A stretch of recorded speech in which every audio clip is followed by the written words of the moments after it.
Okay, well, thanks again, everyone, for joining. Again, my name is Cara Fernandez. I'm the program director at the Quag Wildlife Refuge. And woodpeckers and nuthatches are one of my favorite topics, but also, birding in general. So we're excited to offer some more Zoom programs throughout this winter as we're kind of getting into some of our nature center renovations. So, um, we are going to talk all about these amazing creatures. But first, a little bit about the refuge, if maybe you're not familiar with the refuge, or if you haven't been in a while, our mission is to serve as responsible land stewards of the refuge property and promote, implement, and support environmental education. So throughout the year, we do many different programs, host field trips, go to libraries, to schools. Scout groups come to us, we go to them. So in 2025, we taught over 400 programs, which is amazing. And it's a big part of our mission. The refuge is located in the town of Quogue on the east end of Long Island. And this is our nature center. So that's where I am right now in our office. And our nature center, we're actually getting ready to move forward with our capital campaign to improve our nature center building, the exhibits. So the nature center was built in 1971 and it just needs a little extra love to keep it going. So that's what we're working on now. And if you are interested in learning more, we could always talk about it at the end of the program, or you can also go online and our website has a lot more information about what to expect. So we're excited for that. It'll be really, really fun to work on. But the outside, the preserve is always open. It will continue to always be open every day from sunrise to sunset. We have 7 miles of hiking trails and many different habitats to explore. So the refuge is a great place to come birding, and you can come and look for woodpeckers, nuthatches, and it's enjoyable in every season. So it's looking beautiful now, especially with all of the snow. And I took a walk yesterday and it's gorgeous out there. So if you want to brave some of the cold, you can come out while the snow is still on the trails. And then, of course, another part of our mission is to take care of many of these animals that are on the screen are permanently injured wildlife. So you can come and visit the many different birds of prey species that we have that live outside and can't be released back into the wild because of their injuries. And then we have some animals in our nature center who will be with us in another small building during renovations. But we have snakes, we have lizards, turtles, and some insects, chinchillas. And if you are into birding or just getting started in birding, there have been 186 species of birds logged that cited at the refuge on eBird, which is run by the Cornell Lab of Ornithology. So that's a lot of this data that I've compiled is from eBird. It's a really great resource. And it's, partly citizen science, which is amazing. So people will go out and log their checklist of what they've cited, how many and what species, and it is all public information. So you can go in and see what's been spotted lately at the refuge. And so far, 186 species have been logged, but Long Island, is home to over 200 species of birds, especially when you include, some of the species that you can see off the coast, of Long Island. So it's a great spot to go birding. And today we're going to talk all about woodpeckers. And nuthatches. So our goal today is to get you into learning about their amazing adaptations. We're going to talk about IDing local species, so how to do that in the field and what to look for, and talk all about where they're found. So woodpeckers are a keystone species, which means that other species rely on them for their nest sites. So woodpeckers are one of the only birds are the only bird to create cavities in trees. So they excavate their own hole in a tree, and many other species, not only other birds, but other animals, mammals, rely on those holes to survive. They have amazing adaptations. They're very diverse. They're found all over the world except Australia. So they're found in not Australia, New Zealand, Madagascar, New Guinea, and Antarctica. But they are woodland birds. So as you imagine, they're named woodpeckers for a reason, right? They do need a forest to live in. And then nuthatches, there are 4 species found in North America, but 29 species worldwide. They are compact birds with large heads. It looks like they have no neck and very short tails. They are temperate or montane woodland breeders, so they do love to live up north in North America. Okay. So, woodpeckers, there are over 230 species worldwide of woodpeckers. 23 live in the United States. This is a little poster of North American woodpeckers. So, some of the ones that you see on this slide are not found on Long Island, but many of our native species are widespread and they're easy to find. So, it makes a great bird to look for in the wintertime because they're easy to see during the wintertime and they're great to observe too. They do a lot of things and you can stand there and just watch their behaviors. And I think that's part of the fun of birding. So some of their adaptations are pretty amazing. They have a unique anatomy that prevents their skull from getting injured as they peck wood. So they can withstand 600 to 1500 Gs of deceleration. So that is 5 times more than what would cause a human a concussion, which is pretty amazing. So they are built for what they do, and their brain withstands the impact of every peck. But to me, G's doesn't mean that much, right? I'm not sure exactly, if any of you also feel the same way, but I was looking up some comparisons. And for instance, when we go on a normal roller coaster, it can be between 3 G's to 6.7 G's. A fighter pilot can withstand 9 G's for a very short amount of time. So when you compare it to what woodpeckers can withstand when they're pecking wood, it is pretty amazing. So there are some reasons that they can withstand all of these, the constant pecking. One of the reasons is this spongy bone right where their eye is. So that absorbs the impact of pecking. The unequal lengths of their upper and lower beak also contributes to their ability to do this. So you can see in this overview of the skeleton that that spongy bone and other spongy bone material around their beak allows them to continuously peck. And they're doing that to feed and communicate with each other, which is pretty amazing. So it absorbs the energy of when they are pecking at a tree. And many scientists are actually studying woodpeckers because to make helmets for people and cars more safe. So very interesting. And then some other really cool adaptations as they're pecking, when they're reaching into the holes that they make for either beetle larvae, other insects to eat, they have a very long tongue in comparison to other birds. And to fit their tongue inside of their mouth, their tongue actually fits into this hyoid bone, which wraps all around their skull and it acts like almost a rebar protecting the brain back there. So why woodpeckers don't get headaches is because of that spongy bone and the hyoid bone. So it's also called the hyoid apparatus. So you can see in this diagram where the tongue reaches all the way around the skull, it fits in, and then the woodpecker is able to, stick out their tongue and find, at least in this diagram of the northern flicker, they love to eat ants. So you can see their tongue is perfectly made for reaching into ant tunnels, ant holes, and eating them up. But because it extends the entire cranium, it acts like a seatbelt for their brain. So it helps a lot. It helps them withstand the force of the pecking.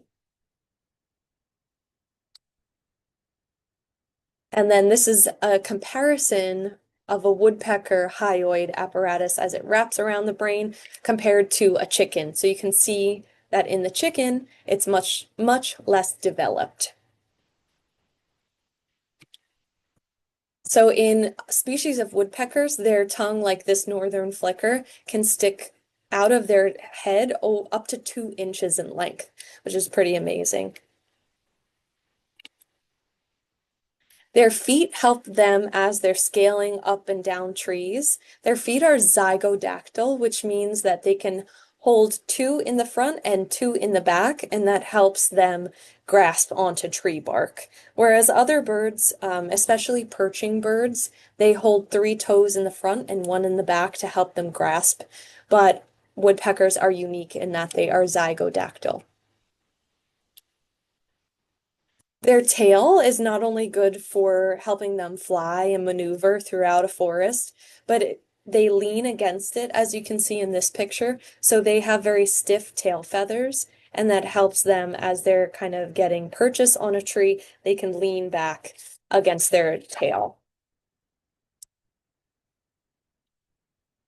So the woodpeckers are not songbirds. They don't sing a song like many other birds do to communicate, but instead they drum to communicate with each other. So sometimes if you hear woodpeckers on the side of your house, they might not necessarily be drilling into your siding. They could be trying to communicate with other woodpeckers.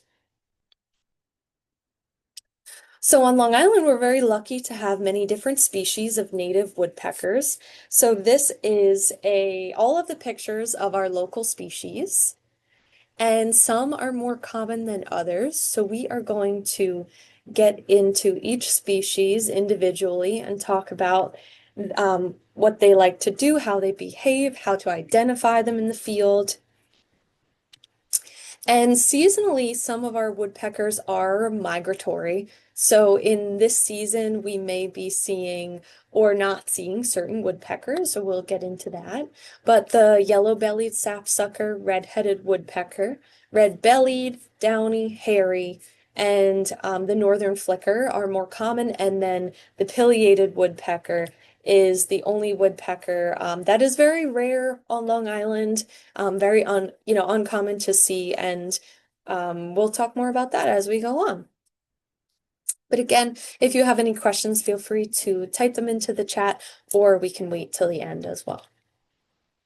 All right, so we are starting with the smallest woodpecker that lives on Long Island. It is called the downy woodpecker, and it is small with a very short bill, mostly has white on its underbelly, and it is a very common feeder bird. So this is a bird that if you put out black oil sunflower seed or a suet feeder, you might see them very commonly in your backyard. They usually eat mostly insects, but they'll also eat about a quarter of their diet could be berries, acorns, seeds, and grains. But they really prefer to eat beetle larvae, ants, and caterpillars. So this species moves horizontally and downwards on trees much more than other species of woodpeckers. So you can even tell certain behaviors will lead you towards knowing what species you might be looking at, because many of the woodpeckers have a look-alike, which we'll talk more about. But telling the male from the female apart in woodpeckers is generally pretty easy. So the male is on the left-hand side. He has a little bit of red on the back of his head, and the female downy woodpecker does not have any red. They are cavity nesters, and the male and the female will excavate a hole in a tree, and it takes them about 1 to 3 weeks to do that. Their eggs will go down about 7 inches down into the cavity, and the males actually, which is rare for many birds in general, but the male will develop a brood patch or an incubation patch, which means that he'll lose the feathers on his belly and help the female incubate the eggs. So it will allow his skin that's nice and warm to transfer heat to the eggs a lot more easily than if he was covered in feathers on his belly. So I think that's pretty cool. They love to nest in dead trees. Dead trees are a lot easier to excavate than live wood. So oftentimes you'll see woodpeckers excavating a portion of a dead tree or a dead tree. So it is important, if you do have any dead trees in your backyard that aren't at risk of falling on your house or driveway or car, if you leave up those dead trees, those are really helpful for wildlife, for woodpeckers, and a lot of animals in general. So the look-alike of the downy woodpecker is the hairy woodpecker. They never feed though on weed stalks, on cattails, or reeds. So the downy does. That's one way that say you were walking at Fairydale and you saw a woodpecker on some of the reeds that are there or the Phragmites, then you would know, oh, that's a downy woodpecker, not a hairy. So the hairy woodpecker is about the same size as a robin. They are year-round residents, just like the downy, and they have almost the very similar. It really looks the same at a quick glance as the downy woodpecker, but we'll talk about ways on how to distinguish them. But one thing I didn't mention on the slide with the downy woodpecker was just that, as you can see on the screen, where the purple is, this is a range map, and it shows you where hairy woodpeckers are found throughout North America. So their breeding range is all throughout North America, um, which is great. We love to see hairy woodpeckers. And the female, just like in the downy, has no red on her body, so you can tell that it's a female bird. All right, so we are going to get into some tips for distinguishing the downy woodpecker versus the hairy woodpecker because it can be hard if you only see one without seeing the other because of size. Size is the main difference, but there are very subtle field IDs to look for too. So the downy woodpecker is about 6 inches. The hairy is 9 inches. But when you see them together, you can see a really big difference. But you want to look at the overall shape, size of the bill, and seeing their proportions of the beak to the head. So as you can see, this is a comparison. So on the left is a downy woodpecker, and on the right is a hairy woodpecker. So you can see just how much larger the hairy is compared to the downy. The downy has a short bill. That's about a third of the length of their head. And if you look to the right-hand side there, you're looking at the hairy, and its bill is about the same length as the length of its head. Its beak, the hairy's beak, is more chisel-like, and the downy's is more dainty. That's one way. And if anyone is a photographer in the meeting, it might be easier to get a picture and then try to zoom in and see some of these things. Some of these are a little bit harder when you're using binoculars and hiking.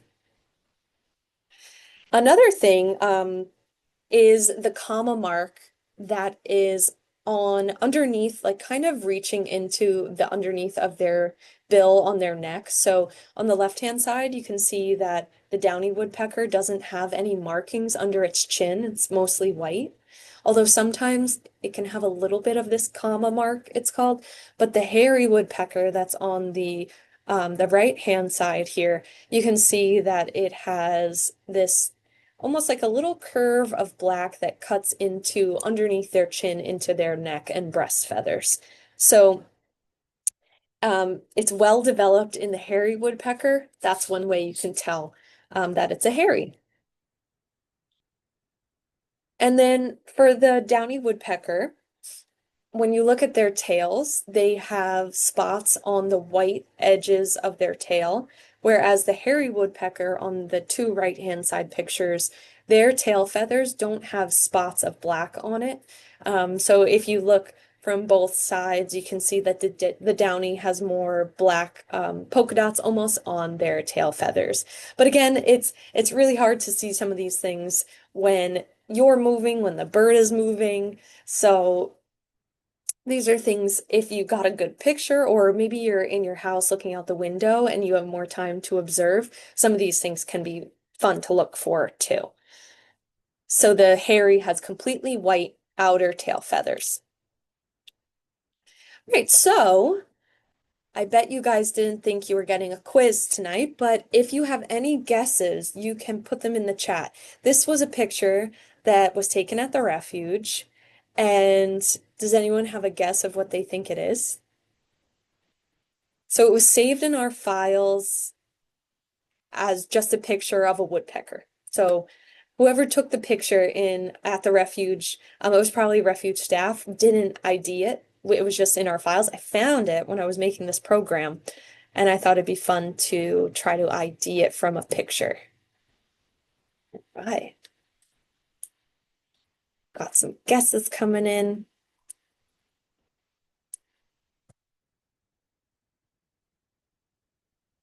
So I'm sure you all saw on the back of its head, we have the red, but we know it's a male. We got a lot of guesses for Downy, which is cool. I agree because you can't really see that comma mark, although it is a little deceptive looking at the bill. The bill to me looks pretty long. And then if you look at the tail feathers, there are some black spotting on the white outer tail feathers. So I have to agree, I do think it's a downy woodpecker. So great job, everybody. All right. But the interesting thing about these look-alike species, and there are more across the world. So for us in North America, we have the downy and the hairy that look very similar. But in Asia, the white-naped woodpecker looks very similar to the black-rumped flameback. And it is not because they're closely related. Actually, it's called plumage mimicry. So the two species diverged about 6.5 million years ago, which is actually longer than when humans diverged from chimpanzees, which is it's fascinating to think about. So the downy is actually more closely related to Nuthatch's woodpecker, and the hairy is more closely related to the red cockeyed woodpecker rather than each other, although they look very similar. But what scientists believe happened was that perhaps one of the birds started evolving the same pattern of feathers to gain some kind of behavioral um, uh, what's the word? Like a behavioral advantage, basically. So if they looked like a larger, more aggressive woodpecker that was able to scare other species away from a food source, then they developed, plumage to look more like that. So that's what scientists believe happened with the hairy and the downy woodpecker, which is very interesting. Okay, so now we are going to talk about another species, which is very common on Long Island, but didn't used to be. So the red-bellied woodpecker, although it doesn't have much of a red belly, it is named that because it has a small amount of red on its belly. So that's how it got its name. And the most distinguishing feature, though, I think, is the red that it has on its head. It has the beautiful patterning of black and white on its back and its wing feathers. And it makes a very loud noise that sounds like quirr or chirr. So if you are outside in your backyard or at the refuge and you hear that, or you could look up the sound. I don't think I made a good mimic of that, but it actually used to be a southern species, so it wasn't found on Long Island even 70 years ago. And over time, its range has migrated north. So you can see on the range map, all of the purple is now where the year-round range for the red-bellied woodpecker. So its range has moved, and some of the reasons for that could be climate change. It has gotten warmer in our area over the last 70 years, but also because it is more common for people to put food in their backyard, and that helps the woodpeckers a lot expand their range. So backyard bird feeding and climate change actually made their range a lot larger. So the male has a completely, red mohawk behind his head, and the female has just a small portion of her head that is red. They will eat lots of different things. They are highly omnivorous. So they'll eat seeds, insects, spiders, acorns, fruits. They will eat peanuts, a sliced apple, and sometimes they'll even drink water from a hummingbird feeder. So the sugar water from a hummingbird feeder. And then comparing these two guys, you can see the male is on the left and the female is on the right. So you can always look for that red cap and see who is who. This was a picture from this year at the refuge, and it was in August. And it was a really cool sighting in right outside the nature center by the where the bird feeders are. And at first we were looking at it and we were like, what is going on? Is he just bald? But it turned out that it was a juvenile bird, so a young of the year. So he was probably born in the spring and then raised, probably at the refuge in a cavity of a tree nearby. But the male was feeding him. So we kept watching the male coming up and down the tree and feeding the baby. So the baby hasn't developed any really distinguishing features on his head because he's still growing in some of those feathers. But a really cool sighting in August that we saw. And then we have another species, the northern flicker. It is a species that is migratory. So it will migrate from Long Island and to Long Island in the fall and the spring, or like kind of those seasons will push through like late November, December. The northern flicker is moving out of Long Island. So they have very neutral colors of their feathers. They are a ground feeder, so they eat their main diet is ants, and that's why they have to migrate to warmer climates in the wintertime, because of course on Long Island we don't have any ants out during the wintertime.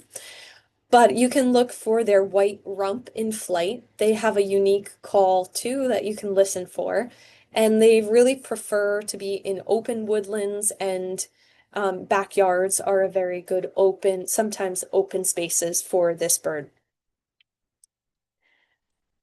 And the male, the one thing that you can look for to tell that it's a male is the black mustache right underneath the bill, and the female does not have that black mustache. This is what you want to look for when you see a woodpecker flying. You'll notice that as they fly, they kind of swoop, right? So it's called an undulating flight. But if you see a white rump, this white spot right above their tail, you know that it is the northern flicker.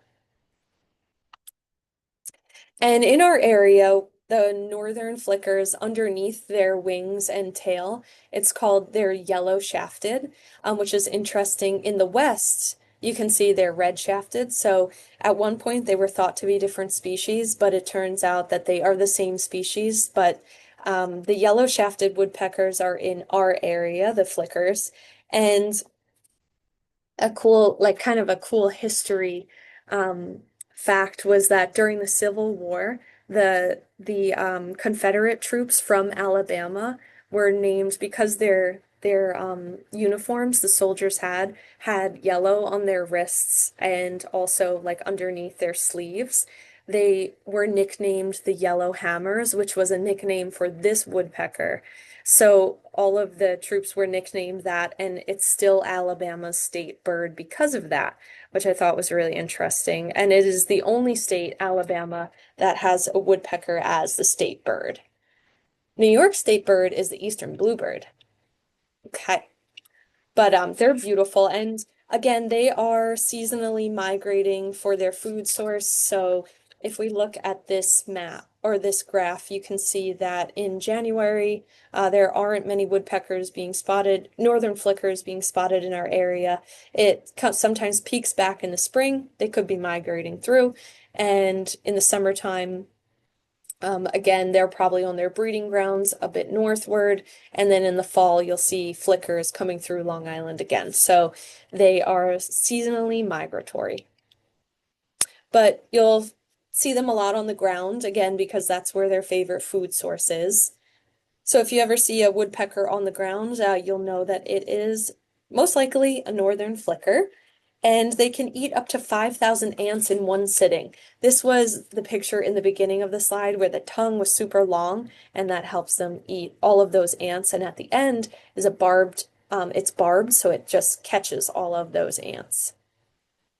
And again, all woodpeckers are cavity nesters. So that means that they will lay their eggs inside of a tree cavity. Occasionally, sometimes woodpeckers will use a nest box if you put one up, but they will feed their babies from outside of the tree. And there is that tongue again because it's so amazing. I guess I put this picture in a lot of times because I like it a lot. Okay, and then another migratory woodpecker is the yellow-bellied sapsucker. They breed up north and will migrate through our area during the fall and the spring. The males have a red crown and a red throat. The females just have a red crown. And compared to other woodpeckers, they can look disheveled. So their plumage looks a little messier because the colors aren't as like bordered strictly. Their colors kind of meld into each other, and their underside is yellowish, and that's how they get the name yellow-bellied sapsucker. But they do make sap wells all on trees, so we'll talk more about that, and that's one way to know they're in the area. But again, migrating through during the spring and the fall during fall migration, usually starting in September. We actually saw a yellow-bellied sapsucker like maybe 2 weeks ago from the nature center. So they're still probably around making these sap wells. So this is their feeding behavior. They will make can be hundreds of sap wells, which are those holes in a tree. So they're pecking and making this hole that then the tree reacts by pushing out sap, and they will harvest the sweet sap from the tree and eat insects from it, and sometimes they'll even eat the tree cambium, so the inner layer of bark from birch, maple, and hickory. But what's really interesting is that other animals will use the sap wells. So other animals will come up to the tree and eat the sticky sap. It's high in calories. And actually, ruby-throated hummingbirds will actually time their migration to go along with yellow-bellied sapsuckers because there aren't as many flowers that are producing nectar when the red ruby-throated hummingbird is migrating, so they will actually feed off of the sap wells that yellow-bellied sapsuckers make in trees during the migration. So this is just an example of a broad-tailed hummingbird that's sipping a sap well in Colorado, although we don't have this this species of hummingbird. It's just an example that you can see. So other animals and birds will use the sap wells. And great question, do the sap wells hurt the tree? And um, typically not, but I think too much of a good thing would probably damage the tree eventually. But the saples are pretty shallow, so it doesn't always go into the inner layer of bark. So it is pretty shallow. But any hole in a tree could open up the tree to potential fungus or disease. But this is a very natural process. So it is a natural reaction for the tree to produce the sap. We have a lot of trees here that have like hundreds of sap wells, and they're still, generally doing well, it seems, and are alive. So luckily they don't kill the tree. So as of today, this is from eBird. All of the red dots that you see on this map of Long Island are sightings that were within the last 30 days of yellow-bellied sapsuckers. So they are still in our area. So if you get outside, you might see one. And the blue dots are just previous sightings. So you can look, they're really seen all across Long Island and pretty recently too. So they're still migrating through. And then we have another species which is very uncommon on Long Island. It does have a few established locations, but it can change year to year. So the red-headed woodpecker is another species that is native to our area, although it is very uncommon. So they are beautiful. They do have a full red head, so I guess I can't complain about the red-bellied woodpecker's naming. But they look like a flying checkerboard. They have really striking plumage, and their population has declined due to habitat loss and food supply. They really do. Their habitat relies on a lot of dead trees.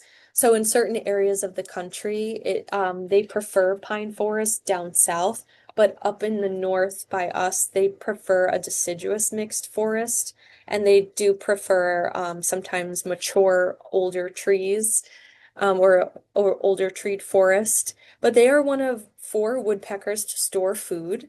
And they are a skilled fly catcher, so they will also catch insects from a perch and fly out to catch a bug. So they may reuse nest cavities years and years in a row, but they are also like unpredictable in coming back to a spot that they previously nested in. So they can be considered somewhat nomadic. Sometimes if they're in one area that they nested in on, this year, they won't be back in the same spot again. This is a juvenile bird, so it looks like a woodpecker, but I think it looks very different than the mature red-headed. And then we have the pileated woodpecker. Sometimes it's called pileated, but it is a very rare visitor to Long Island. Definitely not established in our area, in our forests. They are the largest woodpecker in North America, and they do live, around Long Island, up north in Connecticut, just not on Long Island. Most likely due to our suburban landscape. The males have a red mustache stripe, so I'll show you that. You can see the males have a little bit of red underneath their beak and their eye. The females do not have that. But they are really large. If anyone's ever seen one when they're traveling, maybe upstate New York, they are the size of a crow. So they're a really large species of woodpecker, and the holes that they make in trees are huge, and they are rectangular in shape usually. So that's one way, if you're, traveling, you look for those huge holes. I've seen them in different parts of upstate New York. The oldest banded pileated woodpecker was 12 years old, and they mate for life. This is a recent screenshot of some eBird data, and one was actually spotted not too long ago in, I think maybe last week. You can see up the island, up west. So it is not, out of the question to see one. They could certainly be around, but it would be pretty rare. So it would be really cool to see. But you can see they're also all, upstate New York, Westchester, and Connecticut. There's lots of sightings and much more rare on Long Island. So they do need 20% of an area to be covered with trees to survive. And in certain parts of Long Island, that might not be true. So that could be a reason why they haven't established in our area. And then some other potential species to see in New York is the American three-toed woodpecker, the black-backed woodpecker. But both of those species are, very montane at higher latitudes. They're very common. So it would be rare to see them, but there are always vagrant species. So fun to keep an eye out for, the unexpected. And then jumping into nuthatches. So we included nuthatches in this presentation because both of these species of birds are great to look for in the wintertime, woodpeckers and nuthatches. So white-breasted nuthatch can be found across Long Island through most of our seasons, and the red-breasted generally is just one that you'll see coming down from northern latitudes in the wintertime. So the white-breasted nuthatch has a black cap in males. The female has a grayer cap, and they will go up and down trees, usually down, and they'll store food. They're fun to watch at a feeder because they'll grab um, black oil sunflower seeds and shove it against the tree bark and open it, right where you can see them. And they don't lean against their tails like woodpeckers. So again, they don't have much of a neck. It looks like they don't, they have a tiny little head, and they love to eat insects and also seeds. So in our areas, again, you can see them in January through the springtime, generally not so much in the summer. Some of them might migrate north and then throughout the fall and again the winter. But just like woodpeckers, they are cavity nesters. So they will find a cavity, maybe an old woodpecker cavity. They can also find a cavity from, like this one looks like a tree limb was growing out of the tree and it fell and made a hole into the tree bark. So sometimes they will find those. And they're one of the only birds, other than woodpeckers, that will try to excavate the hole. They might enlarge in it as well. And then occasionally they'll also use a nest box. So if you want to attract them to your yard, you can put up a nest box for them. And many other species of birds really rely on that. So you can help them out by doing that. And in this picture, you can tell who's the nuthatch. The one on the right-hand side is the nuthatch. And usually they are, facing traveling down on either a tree or from the feeder.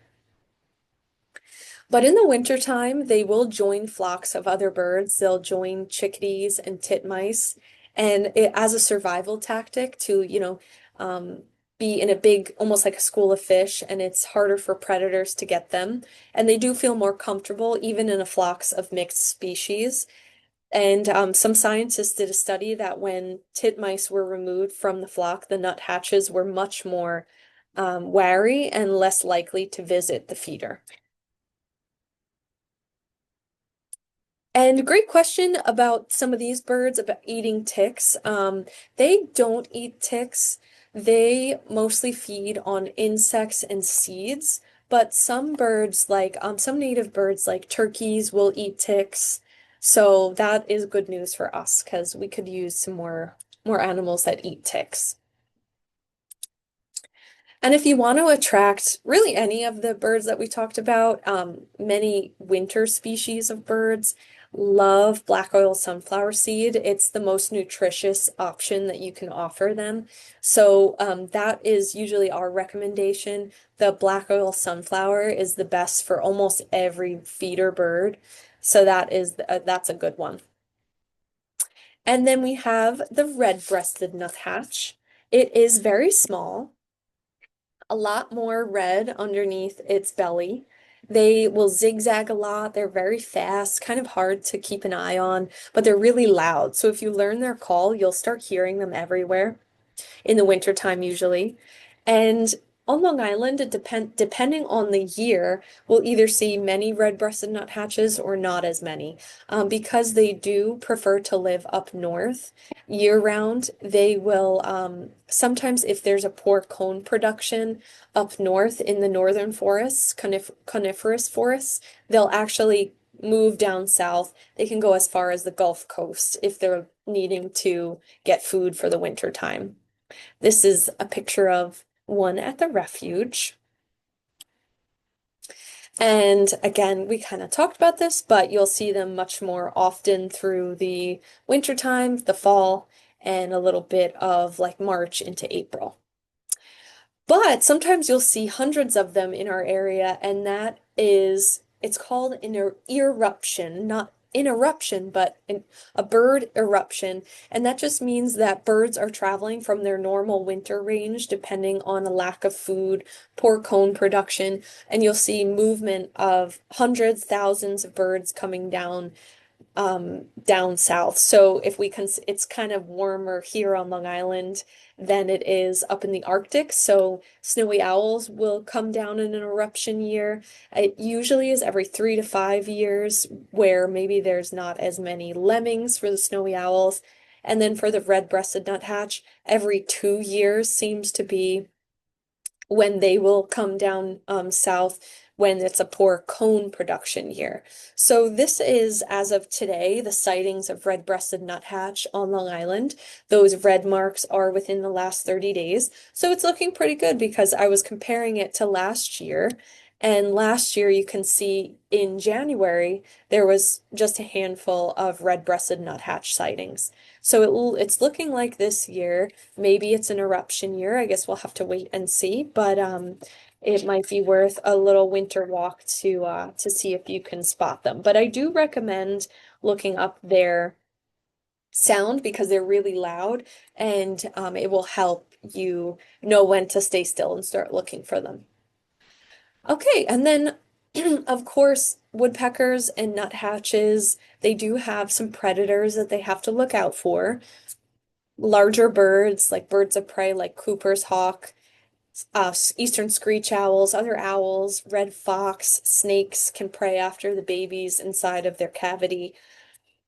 And then raccoons, flying squirrels can prey on woodpeckers, but they do have that zebra effect of their plumage to kind of confuse a predator because they're so black and white. It might throw off, a predator from being able to really pinpoint where they are, which is really interesting. But red-tailed hawks can also prey on woodpeckers. This was on Long Island, a red-tailed hawk.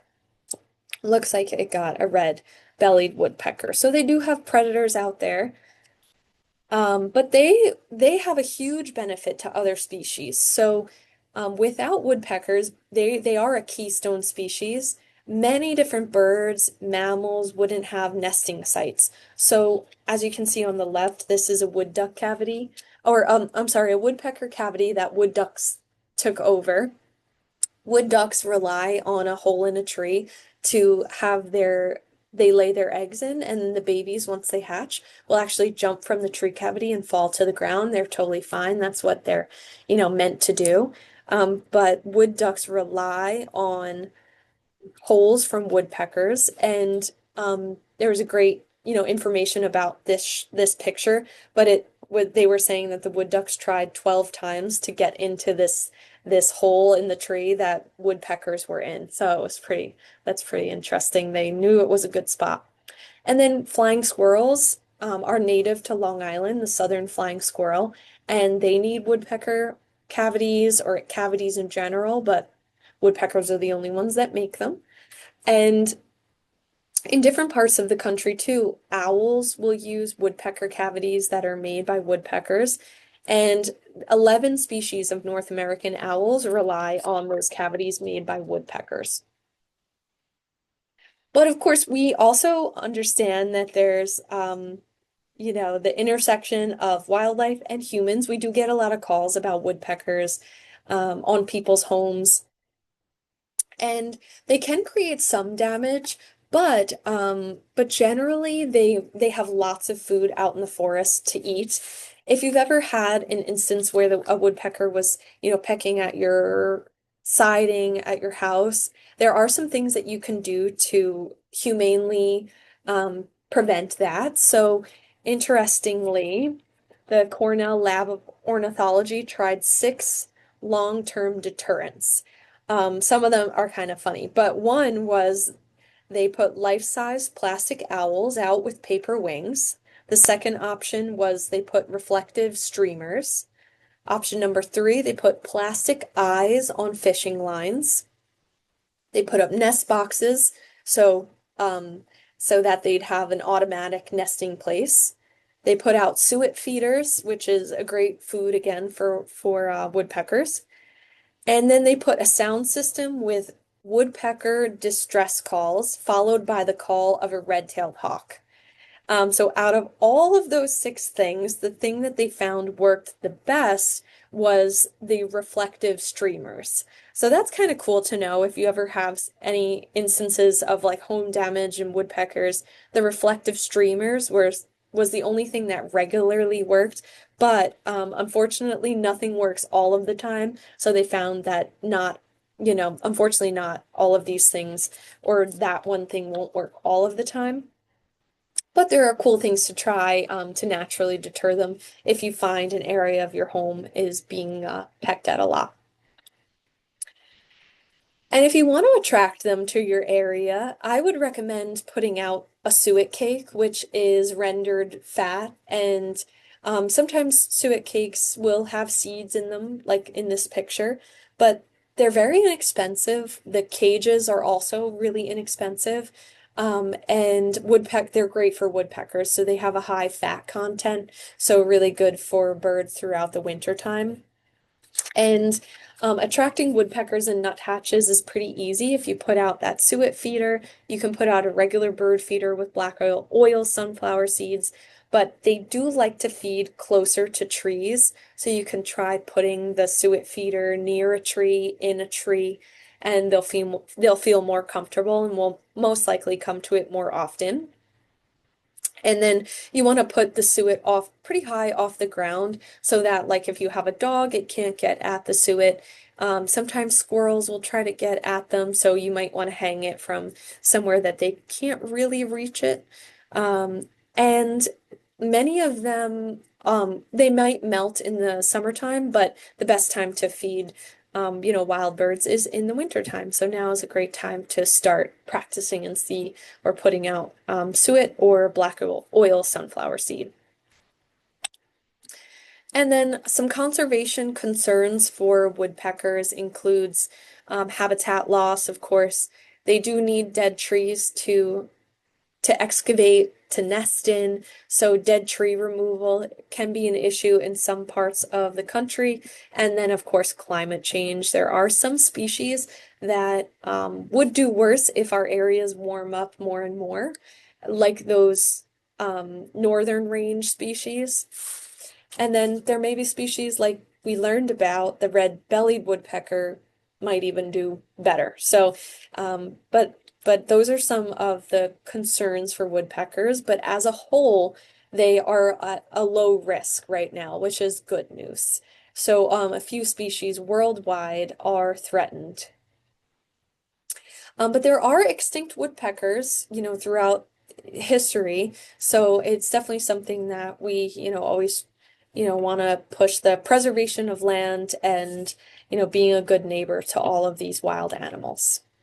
So thank you all so much for coming today. If you have any questions, feel free to type them into the chat. I'd be happy to take questions. I will email this recording out to anyone who registered. And if you want to share with a friend, feel free to do that too. We do have some fun events coming up. So past the holiday season in January, we'll have another Light the Night event. That's always a really popular event that is coming up on January 24th. And if you are interested in becoming a member, now's a really great time. Our memberships run the calendar year, and you can rent cross-country skis for free if you're a member.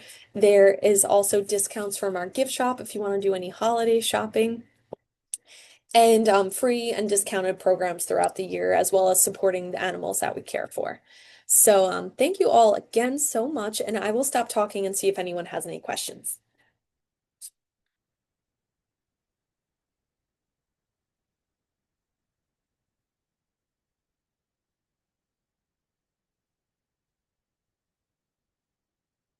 Okay, well, thank you again, and I appreciate you all coming tonight. And one interesting thing, I'm sure a lot of you know, having come to the refuge, that we lost many trees to southern pine beetle. And so unfortunately, part of the preserve was really affected by it. We do have some work to do trimming up the trail to make it safe. So a portion of the trails are closed, but you can go on the yellow trail and go to a spot that we there are a lot of dead pitch pines, but there's a clearing that we were trying to prevent the southern pine beetle from spreading more. And anyway, long story short, I think that that would be a great. We've been seeing a lot of woodpeckers up there, hairy, downy, but I think it would be potentially a really good spot for the red-headed, that rare woodpecker. So, if anyone wants to get up there and go take a look, if you see anything or get any pictures, feel free to call us or share with us because we'd love to see what you find out there. And then I see a question, which is exciting, that Donna spotted a hooded merganser on the river in Spionk.